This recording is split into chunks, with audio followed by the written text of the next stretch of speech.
the CIS top, or the first 6 CIS top 20 controls using open source, free source, and home built tools. With that being said, before we get started, I'd like to thank everyone involved with CircleCityCon, from the volunteers to the organizers to the sponsors and to you, the attendees. CircleCityCon has meant a lot to me, both professionally and personally, over the years. Who am I? I'm Micah K. Brown. By day, I go through and I am an IT security engineer for a very large global insurance organization. By night, I go through and I volunteer with the Greater Cincinnati ISSA. You might know me by some of my other talks, which are all available free and open source right there on my GitHub account, including this talk and the tools that I'm releasing today along with this talk. And with that, let's go ahead and get started. One thing I do want to say is Cincinnati is a great city for IT security and IT professionals. We have a lot of different groups that are within our organization that go through and work together to make your professional and personal life just a little bit easier. If you ever are in our city, we'd love to have you at any and all of our events.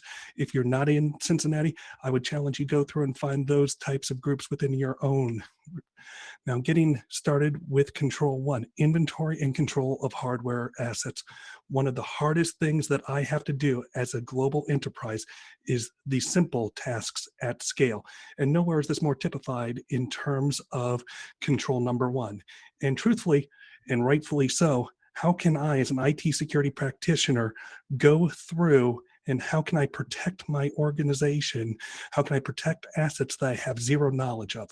So our 2 critical tasks go through and is to utilize an active discovery tool on our environment to define what we have out there in terms of compute resources.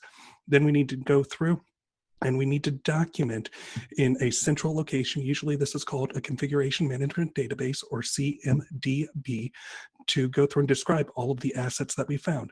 So our first step is we need to go through and we need to define our environment. I'm very old school. The first thing that I really love to do is to go and talk to procurement. And I usually ask them, what is your server retention time frame? And it might be 3, it might be 5 years. I might ask them, hey, can you give me all of IT spend for the past 5 years, past 3 years? That way I can go through and get a ballpark idea of what I am expecting to find. The second thing is I want to do active discovery for our compute assets, be they servers, network devices, appliance, even things in the cloud. And me, I came to IT security through a very traditional path for someone of my age group.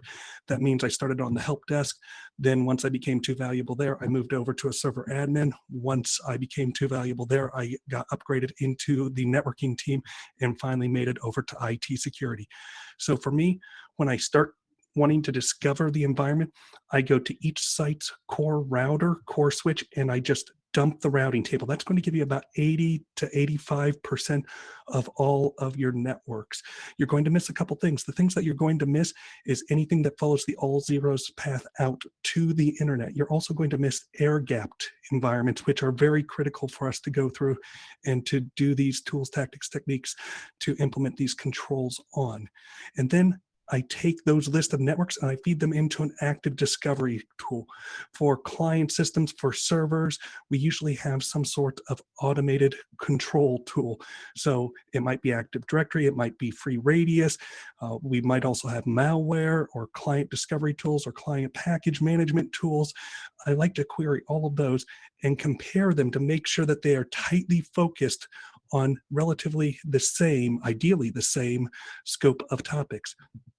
Then for mobile systems, and the way that I define mobile system is these are company-owned assets that use non-standard images. So in my environment, that's things like phones, that's tablets, that's marketing that they want to have Macs because Photoshop in this day and age runs better on Macs. And finally, bring your own device. So likewise, we want to be able to have a valid inventory of what non-company owned assets we are giving access to parts of our environment. And finally, the results of all of this needs to be stored in a centralized location. Usually that's a CMDB. So when it comes to actually performing the network discovery, Nmap is king. It's a free open source command line scanner. It's built into almost every version of Linux. You can even install it on Windows. And it pays off in spades. It's very powerful, very flexible. However, there was a point in my life where the command line was just a little bit intimidating. And for those people that would rather have a GUI type of interface, XenMap is for you. XenMap is a graphical overlay built on top of Nmap. What I love about it is a couple things. First off, as you build out your scan, it's going to show you basically in a title bar right where, or the exact syntax of the scan that it is eventually going to launch for you. Secondly, when you finish a scan in XenMap, you're going to get a couple graphical graphics of your network that it's going to proactively put out there for you. And that is a huge win for many people. And finally, for those people that are not as comfortable with the Nmap output, because trust me, depending on what you're looking for, it can be a little bit overwhelming. It does do a great job of putting it into a GUI interface, which each compute asset that you find is or goes through and has a little icon. You can drill into it and it makes reviewing that information very cool. Other types of scan engines that you can use, Alien Vault OSIM, Open Audit, and Open NSM. So once we've gone through and we've done our scan, I then like to go through and look at automating system discovery. So here I'm looking for our things like our laptops, our desktops, our servers, and anything else. And I start out by going through, and most of us have some centralized authentication. In most places, I find it to be Active Directory. It could be something like a free Radius server, but I just go there and I ask, can you please spit out, and since I'm an Active Directory shop, I use PowerShell, the name, the operating system, the patch level. But one thing that I always ask for is last logon attribute. You see, we as IT security practitioners, we are really good when we have users enter and exit our organizations. We're really good about managing that user account. However, I find all too often we are not as good when it actually comes to managing our computer accounts, and that can lead to several different issues down the road. Likewise, as I said before, I then like to go through and I like to look at our other shared controls. So you might go through and you might have anti-malware, you might have a package management system, you might have a patching system, and I make sure that between all of those other control tools that they look to be well aligned to what your active and your production environment actually is. Next, in helping us gain a little bit traction moving forward, I like to go through and implement some pretty strong DHCP logging. So I've gone through and provided two knowledge base articles, one for Windows, one for Linux. But DHCP is what gives a client system coming onto your network. It gives them an IP and allows them to connect without manual configuration. Next, I like to look into 802.1x authentication. So this is an open source protocol that allows you to go through and enforce strong authentication when a system is logging onto the network. And if you want to do this, you have two great options, is either a Windows NPS server role within your environment, or you can use something like Free Radius with 802.1x. Now, you can go through and you can bolster this with network access control. So network access control, or NAC, allows you to ask other security posturing questions when a system is attempting to log on to your network. So you can ask, what's the OS? What's the patch level? You can ask, do you have AV? If so, when's the most recent antivirus signatures that you have?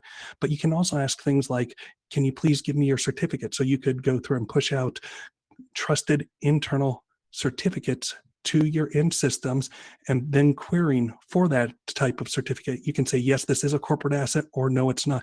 And if it is a corporate asset, you could even go through and you could even ask, what are the group memberships associated with this user account? And when you do that, that allows you to make some very strong decisions. So Bob from accounting, since he's on his corporate device, he would be allowed onto the accounting VLAN.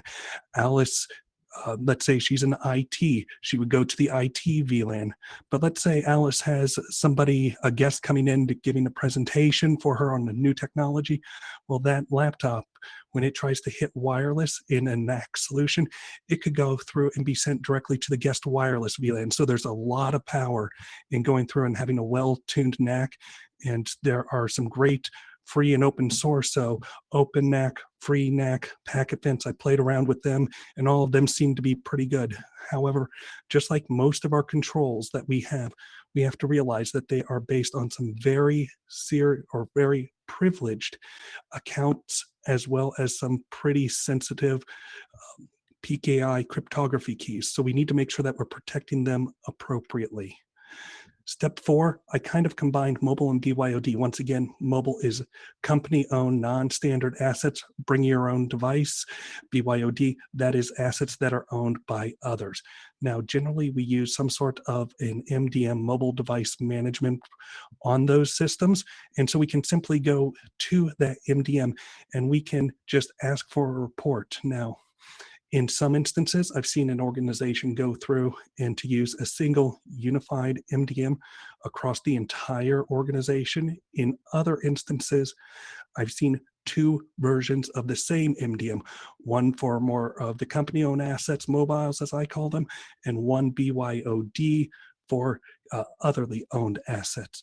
Now, other companies that I've partnered with, I've worked with, they actually have 2 separate vendors. Once again, this is up to you. It's all up to what you are looking to do with it, your use cases. But just remember that the MDMs can give you a lot of real-time accounting on what systems are connecting through those ways. And we probably should go through and make sure that we are pruning devices at an appropriate level if they've been inactive, say, for over 3 months, over 6 months, whatever you as an organization believe. Finally, we need to take all of that information and we need to put it in a centralized location. So our configuration management database, or CMDB. For many small shops, you can get away with having a flat office type of document. I strongly advise against it. It really goes through and starts to fail at scale quite quickly, but that is an option that you can go through and you can use. Likewise, services like Spiceworks, they will give you a free CMDB out in their cloud on their web servers, and that's great. However, they do go through, they do review what you put in there, and then they target you, they monetize and target you with highly targeted ads based on what your technology is. I have the same problem with this methodology that I do with HR going through and posting our help wanted ads. Sometimes we give away a little bit too much about our environments in those ads. That being said, most organizations simply use the CMDB functionality built into their ticketing system, and that makes sense, and I'm one of those. So this allows us to directly link to our incidents, to our change, to our problem tickets, the CI or configuration item directly into the ticketing system itself, and that does have a lot of good. However, that does mean that there might be some particular use cases that are not functional. For example, I use a ticketing system that if you were to look on a quadrant that is magic, it would be very high and right. And with that being said, there is one glaring flaw, and that is my CIs can only have 3 highly indexed IPs. And while that works for the vast majority of systems that we do have globally, it really starts to fail when I go through and I start to look at my web servers, which can have 5, 10, or more IP addresses associated with them. But it also really fails when I'm going through and I'm talking about networking assets, so routers, switches, firewall, cryptographic termination points. So that is something that we need to be aware of. And finally, you could build your own, but it's going to be a Herculean task. But I wanted to, in preparing for this talk, to go through the process of designing my ideal CMDB. Now, I know that this slide is an eyesore, but It took me about 20 hours and I was really proud of it. And not only did I put the Visio on the GitHub, I also took the next step and implemented this fully out in Microsoft Access. Now, I was only interested on the design level. I'm a horrible coder, so please feel free to mock me relentlessly on that. But I was very proud, and it taught me a lot of things on how Micah traditionally views my compute objects in my environment. So now, control 2, inventory and control of our software assets. So once again, very similar goals. We want to use some sort of tool to scan our organization to discover what type of software is in use in our environment. And aspirationally, we want to use some type of application whitelisting technology to control what is executed on our systems. So once again, I love going to procurement to purchasing because they're going to be able to set a good baseline of what we should expect to find in our environment. Step 2, guys, PowerShell is amazing. So right here is the exact scriptlet that I go through and I leverage to go through and to dump what is in the add remove programs. And so depending on your PowerShell, you might have to tweak it just a little bit, but I find it runs really good. I basically go through and I will send this PowerShell object to an external computer or to a computer on our network, and I will, in the script, I'll have it write its results back. You can do it in a CSV, a text file, and just have it dump on an open share. So it's really quite easily, and it scales pretty well. From there, you can go through, use your favorite data manipulation tool of choice, ingest all of the data, manipulate it, and you're going to have a really strong sense of what is in your Windows environment. Now, this can also be done in Linux as long as you're going through and you're using a package manager. You can read the notes on the package manager and you can go through and you can do that exact same approach within your Linux environment. Likewise, Alien Vault, Spiceworks, Nessus Community, OpenVAS, they all have the capability to go through and to perform this via an automated scan. This can either be credentialed or uncredentialed, meaning you either give them username and passwords or not. Generally, I find credentialed scans are a little bit more valuable, but we need to, just like Control 1, it's a continuous control that we are going through and affirming that we are meeting it on a regular basis. The same is true with this control. So step 3, I suggest going through and preventing install of unauthorized software. First step, separate user from admin rights. We need to go through, I would honestly suggest that you go through and you block access at a proxy level, at a URL level, however you want to do it, to many popular sites that allow your users today to go through and download portable apps. Next, I would suggest pushing out a GPO to restrict the execution of code, of binaries, of applications from very well-known and documented locations that are currently being used by our malicious adversaries. I've gone through and I've given you a knowledge base article in a couple locations that I think are very valuable for us to go through and restrict. And finally, the outcome of all of this is you can go through and you can now go to your senior management and justify why we should go down an application whitelisting methodology. And guys, I love application whitelisting, but I've only seen it done well within the Apple ecosystem of the iPhone and the iPad. There is a lot of fear, uncertainty, and doubt, especially from IT, because we're changing fundamentally how we go through and how we support systems, how we distribute software. And that's all right. We are allowed to grow. We're allowed to change things for the better. And even though I see that there are bypasses regularly to application whitelisting technologies in the forms of tools, tactics, and techniques, I still think it is where we should aspirationally be going forward. Now, in order to implement it, my recommendation to those in my community has always been start with Microsoft App Locker. It's not perfect, but it's something that you can start with, that you can spin up a test lab, that you can start to build trust in that technology. You can understand what you can do. And also just as important is what other products would allow you to do. Likewise, I played around a little bit with apps, apps AM vid. And while it was a great concept, the thing that really kind of was a deal breaker to me was there was no centralized management to it, but I really liked some of the ideas that they had going, which brings us to continuous vulnerability management. So once again, our two main goals is to utilize some sort of vulnerability scanning tool to scan our networks that we defined under Control 1 and Control 2. And then we need to have the people, processes, procedures, and technologies to go through and to review each finding out of our vulnerability scanner to validate if it is an issue, and then to remediate it in an appropriate time. So when we're talking about full stack scanners, this is where I would go through and I'd suggest something like OpenVAS as a great starting point. So OpenVAS, it's an open source vulnerability scanner. It's built into Kali Linux. And for many small and medium businesses, this is a great option.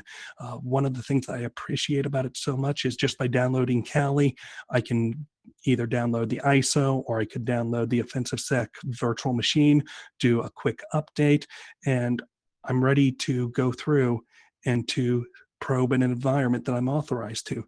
However, we do have some great things coming from our vendors. I have friends at both Rapid7 and Tenable. They're really great organizations. Rapid7 gives us Nexpose Community, which this is an enterprise class vulnerability management system, and it's free for 1 year.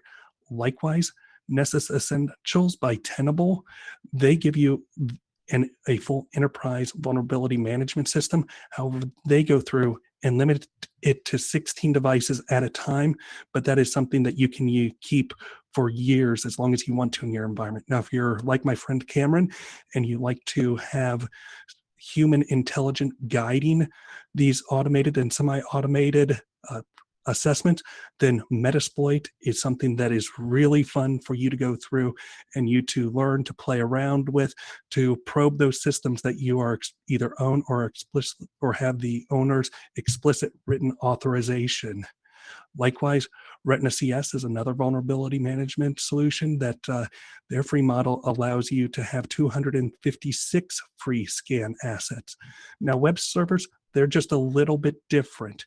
And with web servers, we allow dynamic code to either be run on the web servers themselves or on the end user clients. And so this opens our web servers up to just a couple different risks. So for fully automated scans, I would recommend Nikto and OWASP Zap is great starting off points.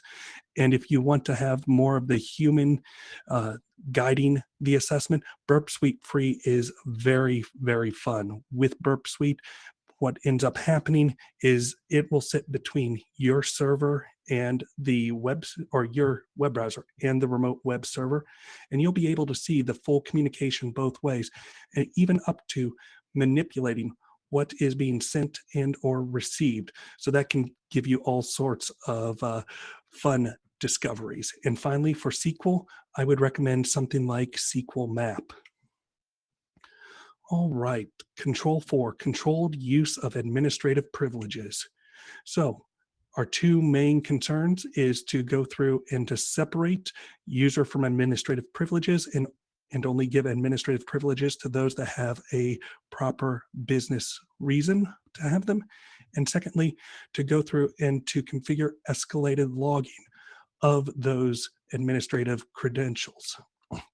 So my number one recommendation is start out with a full-blown enterprise-wide naming convention for all of your accounts. And I should have added user and computer accounts. In doing this, you're giving your responders the ability to make quick and correct decisions as they go through and they start looking into an event. So to me, that is something that has paid off huge spades. Second, we need to go through and understand that we as IT security, we have a lot of very sensitive credentials. We have a lot of very sensitive cryptographic keys. So we need to protect them. I've worked with too many large enterprises, and their security departments sometimes still use a password protective Office document. we can do better. Me personally, I've used KeePass for years, and I really love it for personal use. It's a trust no one open source password manager. However, it starts to fail at scale when we go through and we have multiple people using the password database at one time. Only one person can go through and have read-write access, so we have a Highlander problem. KeePass Pro, that's a perfectly valuable workaround. But I wanted to go through and I wanted to look at some others or other password managers that have come up. And so TeamPass, that one really caught my eye. It looks really slick, really, a lot of great features. But what stood up to me is you can install it on your own server, or you can stand it up in a Docker instance. And I thought that was pretty cool from a portability standpoint. Likewise, PS Ono integrates with the Have I Been Pwned database, which I thought was phenomenal, especially going through and checking that, making sure that the credentials that are in there, that there's no indicator that they've been compromised. Finally, Bitwarden, while they do offer an enterprise plan that has some advanced features, you can get the base software to install either on your own server or spin it up as a Docker. Now, once we've got a password manager in place, we want to go through and set special auditing up for our administrative user account. So I love to go through and interact with my application owners, with my server owners. I love to sit down, job shadow them, and understand from them what is normal administration of their systems. What's abnormal, and what would you see around administrative uses that if you saw that, you'd be picking up the phone to your boss. And we can go through and we can work to make sure that we can catch those scenarios, that we can alert for them. And this helps go through and do a great thing for us. This brings us in as an active part of their world. They start to see, oh, security is automating things for me. They're making my job easier. And the easier we make the jobs of our application owners, our server owners, the more they are incentivized us to intrinsically go through and bring us into new conversations so that we can provide guidance up at the very front. So that is one thing that I've really struggled with in my 9-to-5, is trying to rebrand IT security as from the Department of No to the department, but yes, and can we do it in this way, which we think will add more value for X, Y, and Z reason. And going through and working and helping automate our application owners and our server owners' jobs is a great way to extend that olive branch.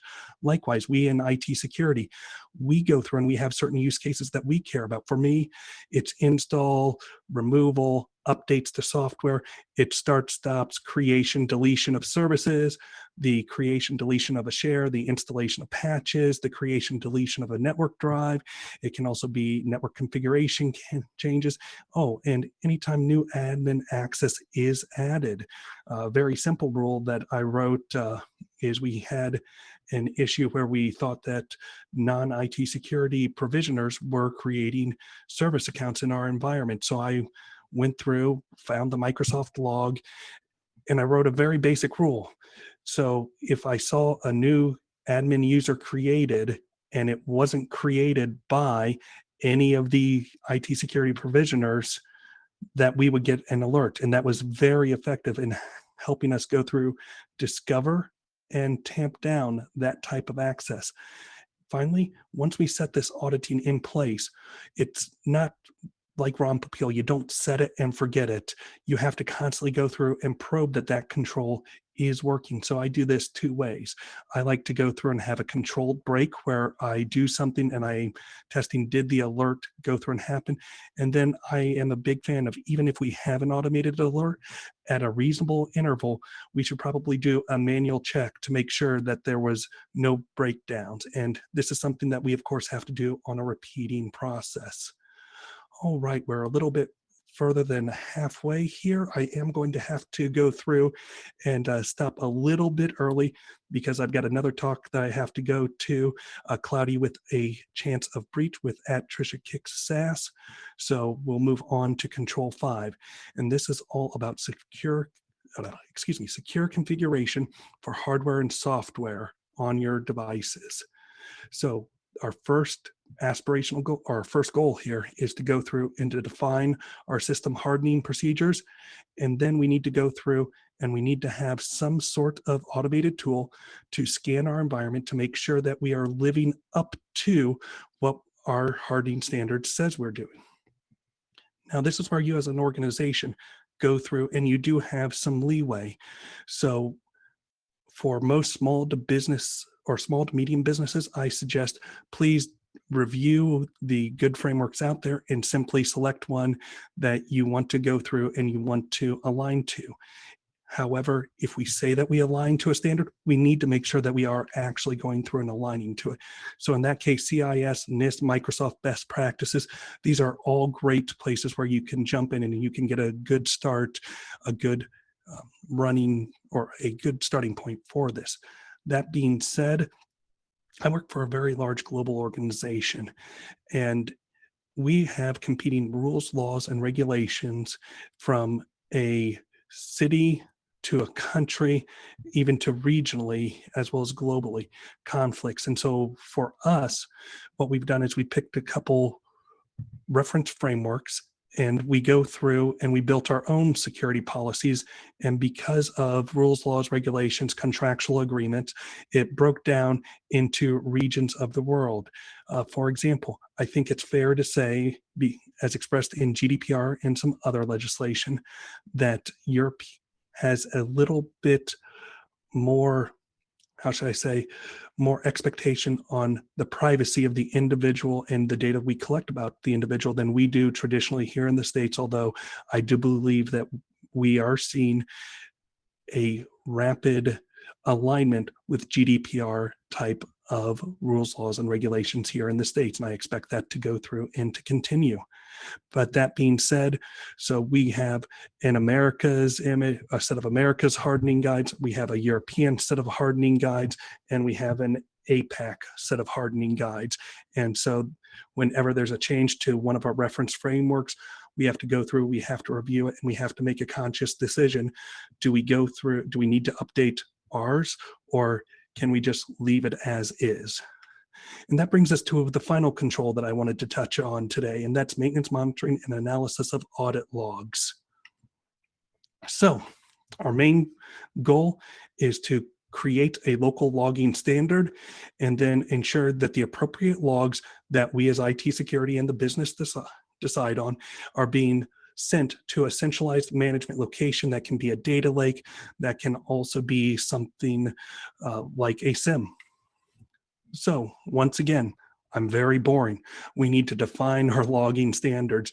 And this is where looking at other logging standards is a great jumpstart. So Microsoft has a great best practice that we just reviewed within my 9 to 5, but also NIST has a great framework that you can go through and you can dig in. A hidden secret, though, is that when you purchase a SIM, you're not just going through and purchasing the hardware, the software, you're actually purchasing the help of that SIM vendor to help you get the other devices logging in your environment. Likewise, most hardware and software vendors fundamentally understand that in order to be successful in the medium to large to enterprise network, that you need to have built-in centralized logging. So if you reach out to your hardware or software vendors, they probably have already gone through and have a knowledge base article that they can just give you. My last tip here with your logging standards is you need to consider different logging levels for different parts of your environment. So when I first joined my 9 to 5, what ended up happening was I took over the SIM and we needed to write our own logging standards. And so as I dug into how the organization went through and described their machines, I saw that we had a system classification, and that system classification was built on two very simple pillars. One was uptime and one was sensitivity of data. So based on the uptime requirements, 29, 29s, 39s, 49s, 59s, that was a direct equivalent to how critical an asset was in our environment.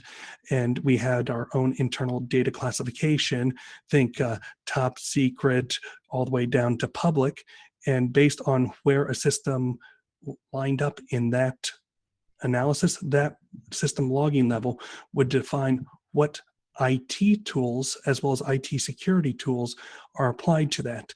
And in going through and thinking about this, I was like, well, I probably should care more about logging on my domain controller than the internal wiki that tells us what the menu in the kitchen is. So with that being said, I simply chose to use that system classification in my logging definition. So things that were very high in our system classification got more logging, or got a greater detail of logging on it than, say, something that was lower. However, this started to go through and to fail, especially at our networking devices, because if you think about it, networking devices, their whole job is to pass the traffic. By almost definition, they're assumed to have very high uptime, and they don't really store data, they traverse data. And so this is where I went back to my old networking days, and I thought of the Cisco traditional data center or enterprise data center. And that has 3 different components. So you've got the core, which is, think of it as your data center. You've got the access, that's where your users, your guests, your employees, your contractors, that's where their systems connect. And the distribution goes through and connects the two. And so based on that classification, I put most of my logging resources at the core. The second most logging resources was targeting the access, and the least was the distribution. And the reason why we went through and did that is because every SIM out there has a theoretical maximum compute resource. And our job as IT and IT security is to go through, and it is to maximize the value that we get out of our SIM. Next, we need to go through and think about, all right, cloud versus on-premise. So where is your SIM? Is it in the cloud already? Is it in the same cloud that your other cloud assets are in? Is it a different? And you're going to have to do a benefits and cost analysis to understand, do I go through and send all of my cloud logs to the SIM, or do I stand up a second SIM just for the cloud assets? Keep in mind, as I pointed out earlier, networks can be bound by rules, laws, regulations, and contractual agreements, and those might differ from location to location. So now that we have our logging standard created, we now need to select a SIM. So in the free and open source world, I default to recommending Elk Stack. 2 years ago, DerbyCon 8, I went through and took a trusted sec class, red team versus blue team, and about a quarter of the time was spent in standing up and doing threat hunting in an Elk Stack. And that just blew me away how mature that solution was back then, and it's only gotten better. In fact, an Elk Stack was built into the default Security Onion image. For those of you that don't know, Security Onion is kind of like the blue team's version of Kali. So once you install and you go through the initiation steps with Security Onion, you're going to have a built-in Elk Stack that you can go through and you can start playing with right then and there. I was on a Black Hills information security training a couple of weeks ago, and I was introduced to the concept of a Helk Stack. A Helk Stack, to condense it, it was built for threat hunting, so they implemented an entire Elk Stack in Docker, which is great for going through in a threat hunting lab, either home or at work, and it is absolutely fantastic to go through. You can spin it up in about 15 minutes, and then you can test and see if a full Elk Stack would be something that would be of value to your organization. Likewise, Graylog. So Graylog is a freemium type of SIM. However, in my findings, most small businesses will be able to use the free tier of Graylog, so it's worth a shout out. That being said, I had to go through and throw SolarWinds, Event Log Collector, and Kiwi Syslogs. They have gotten me out of some ridiculous jams in the past. But you could also consider Splunk. They have a free version that limits you to 500 megabytes a day. And for a home lab, for just a threat hunting lab, and even for some small businesses, that might be enough. And you can have complete enterprise class tool to go through and centralize your logs. Now, whatever tool you choose, if it's one of those, great. If it's something else, great too. I would urge you that one of the first alerts that we go through and we should create is for those critical assets, however you define them, create an alert if a critical asset stops logging for 48 hours. This is something that has bit me in the behind in trying to do an event analysis. And I want to make sure that when we do stand up a SIM, that we do have this basic type of control built in. But at SIM, it is a very powerful tool of friendship, both to IT and to the business. So once I have my SIM up and I'm ingesting logs, I go to my app and system owners and I ask, what logs do you care about? What events do you care about? What series of events would you want to get an automated call out? What events would have you picking up the phone? And usually my app owners, my system owners, they can answer those questions. And then I can go through and I can use those to highly automate some of their jobs. Once again, going through, helping our relationship with the business will pay off in spades. Next, I'm sure most of you know about the MITRE attack framework. For those of you that this is new, this is one of the single best tools that has been created in our industry over the past couple of years. If you go to their website, you can just quickly see all of the different real world adversaries techniques that they have indexed. And if you click into one, it'll give you the who, what, where, when, why, and oftentimes here's what this might manifest itself. This is what it might look like.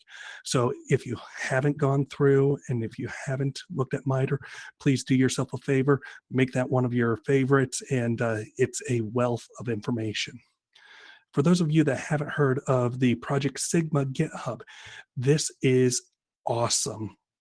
So what the founders of the Sigma project went through and saw that each of these SIMs are built their own way. They parse logs in their own way. You write rules and alerts in their own way. And what this really started to do was to prevent people from being able to share their rules easily.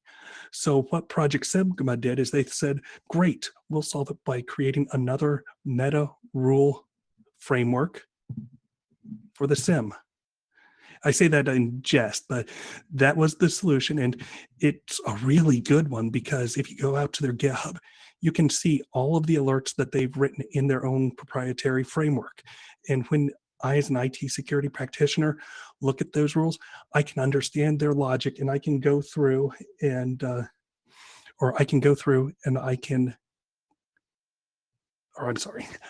got distracted by a notification. When I look at the rules, I understand my SIM. I understand how I need to write alerts. And it's very simple for me to go through and to simply go through and implement that logic in my SIM. However, they also have a program that you can install, and it's a very simple program. It's almost like ordering at a fast food restaurant. You pull up to the drive box, you run the executable, and you simply go through and you say, yes, I'd like a number 1 and number 3 and number 7. Give me a number 11, but hold the mayonnaise. And then at the next prompt, you say, this is what SIM I have. And if your SIM is supported, and a lot of the major SIMs are, it'll go through and it'll pop out that rule in your SIM's format for you. So now all you have to do is copy and paste. Another great tool for going through and for helping you maximize your return in the SIM is Purple Team exercises. So with Purple Team, I'm a huge fan of. I think they send such a better metric to our management because let's face it, if you have, or if a business does have a full-blown IT security team, we're already spending hundreds of thousands of dollars a year. And when we do our annual pen test, and we have some very talented red teamers within our community, and they do a lot of good for us. But I know that a good pen tester is going to be able to create a good pretext. They're going to be able to weaponize it either in a watering hole attack, or they're going to be able to go through and to phish my users.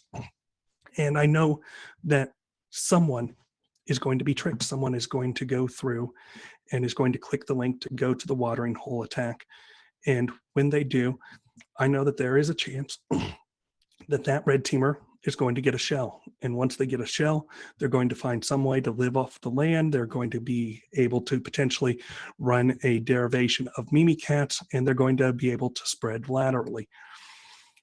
The concept of the purple team, for those of you that don't know, is to have the red team and the blue team meet together and discuss what the attack is, what the scope is, and then let the red teamer go through and execute the attack while the blue teamer is looking and seeing what did we detect, what didn't we detect.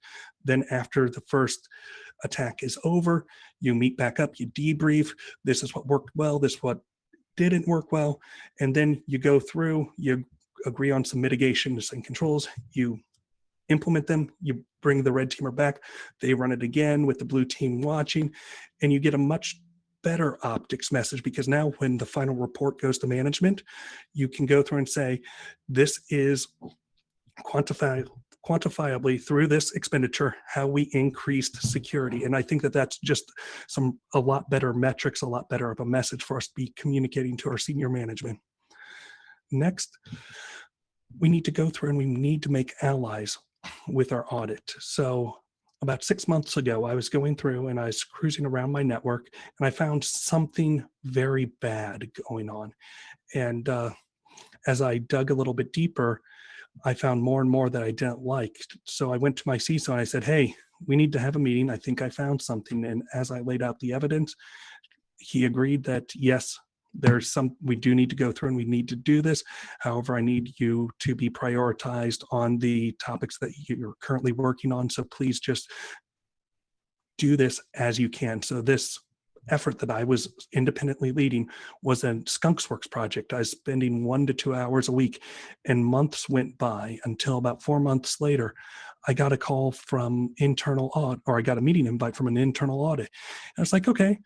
And it was pretty generic. So I went through and I reached back out and I said, hey, I saw that you set up a meeting. Can you please let me know what that meeting is about? So I can make sure I can bring the correct documentation. It's like, oh, we'll just discuss it at high level in the meeting. I was like, okay.